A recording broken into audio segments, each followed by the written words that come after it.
shortly, I'll be taking you live to Nakuru County, where the family of Sergeant Kenei are holding interdenominational prayers. That's happening in just a bit. But before that, let me give you some background to this. Now, this is what happened yesterday.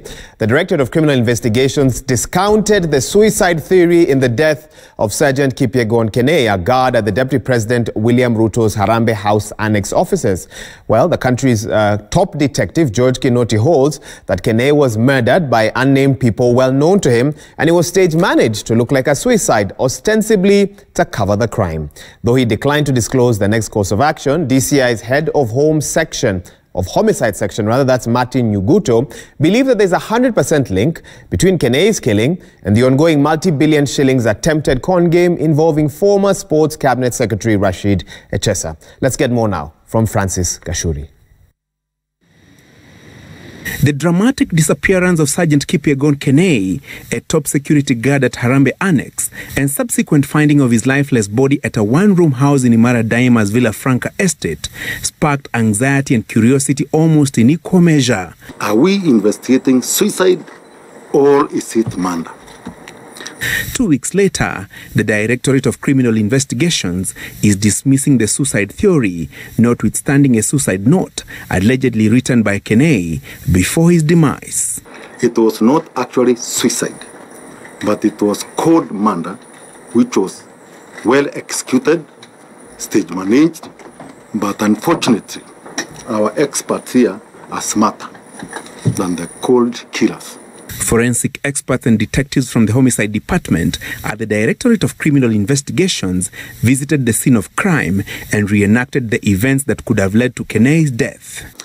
That house is a small house. For those who are with us there is no a stool, no seat. The only thing you can actually sit, you can sit on a bed. And if you see the way that we met the bed, it was absolutely neatly spread, that even you press a bottle like this, which has some weight, it can show you at least some depression.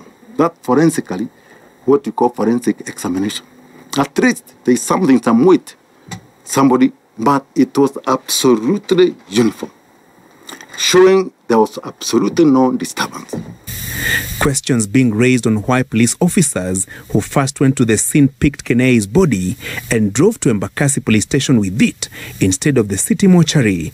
Kinoti, who had flown back from Mombasa, had to direct the law enforcers to return the remains to the scene of crime, and investigations commenced. When the body was examined, the bullet was shot from the down chin here, and then it exited here, almost near the front of the face here. And it was expected if he was standing, I would remind to demonstrate. If he was standing, and this is the way he was shooting himself, and then definitely the entire spatter of either brain and brain, they were expected to be somewhere here, because that's the direction of trajectory of the ammunition after it has been ejected from the firearm. And then when we are ejecting like that, definitely the cartridge is supposed, if I'm calculating, goes on the right. There is no firearm, we have known that the ejector goes from the, we have not had one. But the one which he had, the ejector is on the right. Kenei had reportedly changed from a suit to pajamas before he allegedly took his life. His body found a day later on the floor of his one-room servant quarters, and none of his neighbors had the gunshot that claimed his life, that his room was neat, and the gun well parked by his side, sparking more queries. If then could have shot himself in business, no matter how we demonstrated to give the theory of the hypothesis some sense, they could not. And in the event he could have completely strained, the bed is bad here, then definitely the automatic, because of the weight, he could have fallen on the bed. But what we are finding is absolutely stage managed, something which is going to be opposite.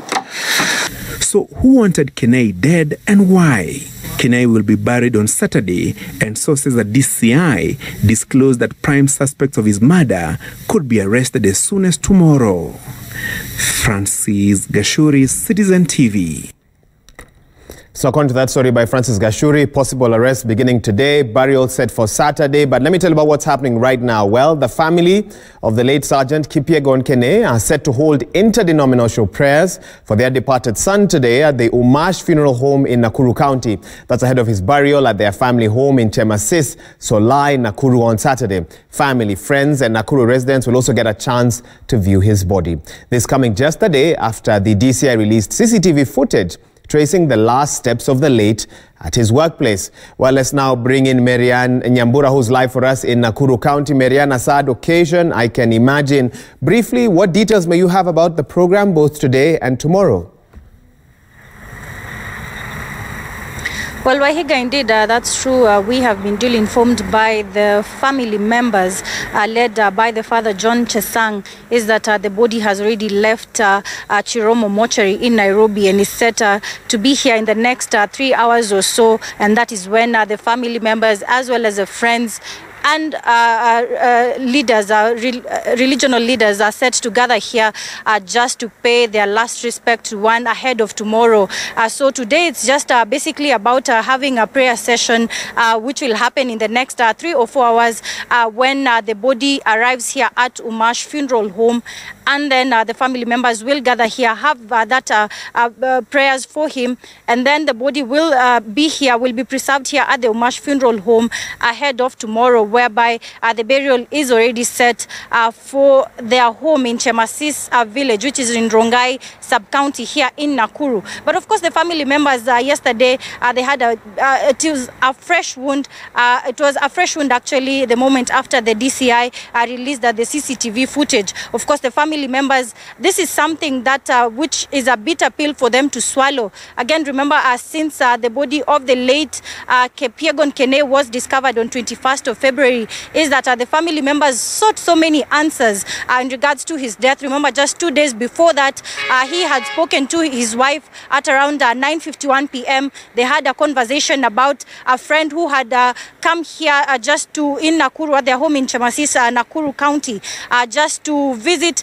the mother, the wife that is, who just gave birth to a son. So basically, they exchanged conversations then, and then thereafter, the wife received 35,000 shillings from the late Kipyegon Kenei's Equity bank account. And then thereafter, that morning, the father by the name John Chesang also received 10,000 shillings from the late. Of course, this is a matter which is under investigation right now. But remember, also the DCI ruled out the fact that he committed suicide and said that that was a cold-blooded murder. Of course, even if this is under investigation, the family for now feel that they want just to put the body of the late Kipyegon Kenei to rest as investigations continue into the death of the late Kipyegon Kenei. But for now, Wahiga, what we can just say is that the body has already left Chiromo mortuary in Nairobi.